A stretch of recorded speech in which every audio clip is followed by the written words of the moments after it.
ఎప్పటికప్పుడు తాజా వార్తలను అందిస్తున్న లక్కీ మీడియా 19 ప్రతి క్షణం ప్రజల పక్ష తెలుగు న్యూస్ కు స్వాగతం.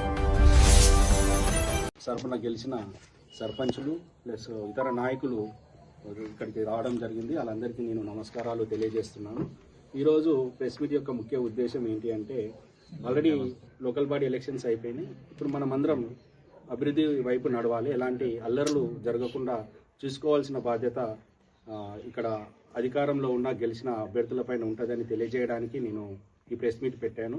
అంతేకాకుండా మీరు కూడా చూడొచ్చు, ఎన్నో రకాల సమస్యలు మన నారాయణఖేడ్ నియోజకవర్గంలోనే కాదు, రాష్ట్రంలో కూడా చాలా రకాలుగా అక్కడ ఉన్న కాంగ్రెస్ ప్రభుత్వం ఫెయిల్ అవుతూ ఉంది.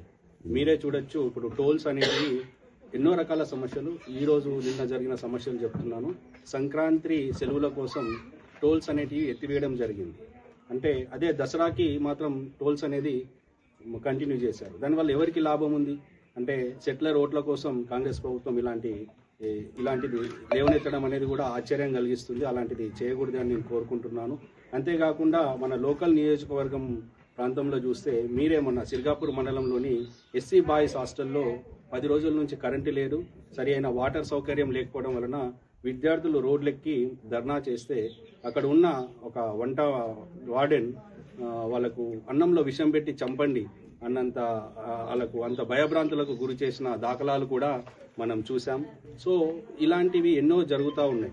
అంతేకాకుండా ఎన్నో రకాల మన రోడ్లు సరిగ్గా లేవు, ఎక్కడ కూడా మిషన్ భగీరథ వాటర్ సరిగ్గా నిర్వహించలేకపోతుంది. అట్టర్ ఫ్లాప్ అవుతున్నది ఇక్కడ ఉన్న కాంగ్రెస్ ప్రభుత్వం.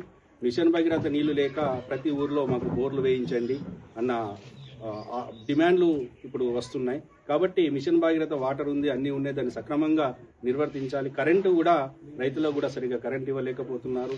ఎన్నోసార్లు కరెంట్లో కూడా ఎన్నో రకాల మనకు చాలాసార్లు కరెంటు పోవడం రావడం జరుగుతుంది. ఏది కూడా సరిగ్గా కాంగ్రెస్ ప్రభుత్వం నిర్వహించలేకపోతుందని మీరు గ్రహించాలి.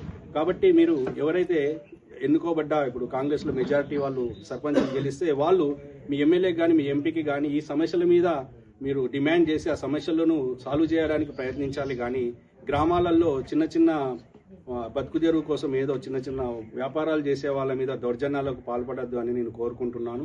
అంతేకాకుండా ఈ మన కల్లేరు మండలానికి చూస్తే, మీరు లాస్ట్ 2 సంవత్సరాల నుంచి జొన్న పంటలు ఎండిపోయాయి. ఎందుకు అంటే, వాటర్ ఉంచుకొని కూడా సకాలంలో దాన్ని మనం విడుదల చేయకపోవడం వలన 2 సార్లు రైతులు చాలా నష్టపోయారు. యూరియా కొరత వల్ల కూడా రైతులు ఎన్నో రకాల ఇబ్బందులు ఎదుర్కొన్నారు. అంతేకాకుండా పండించిన ధాన్యాన్ని కూడా అమ్మడానికి కూడా చాలా రైతులు ఎన్నో రకాల ఇబ్బందులు ఎదుర్కొన్నారు. సరైన లారీలు ఏర్పాటు చేయకపోవడం, ఎన్నో ఏళ్ళు అయితే కానీ కాంటాలు రాకపోవడం, చాలా పరిపాలన అనేది చాలా అస్తవ్యస్తంగా ఉంది.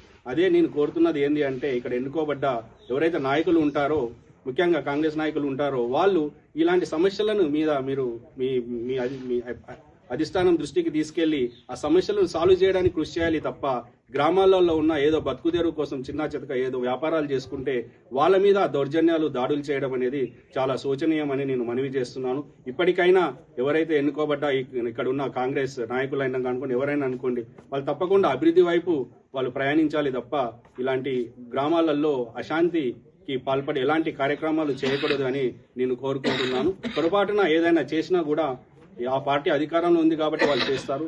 ఇక్కడ కూడా బీఆర్ఎస్ పార్టీ చాలా పటిష్టంగా ఉంది. మేము దాని లోకల్లోనే ఏ సమస్యకి ఆ సమస్య ఎదుర్కొనే దమ్ము ధైర్యం మాకుందని కూడా తెలియజేస్తున్నాం. దయచేసి మీరు ఇలాంటి అశాంతికి గురి చేసే కార్యక్రమాలను ఆపివేసి అభివృద్ధి వైపు మీరు ఆలోచించాలి అని నేను వేడుకుంటున్నాను. ధన్యవాదాలు.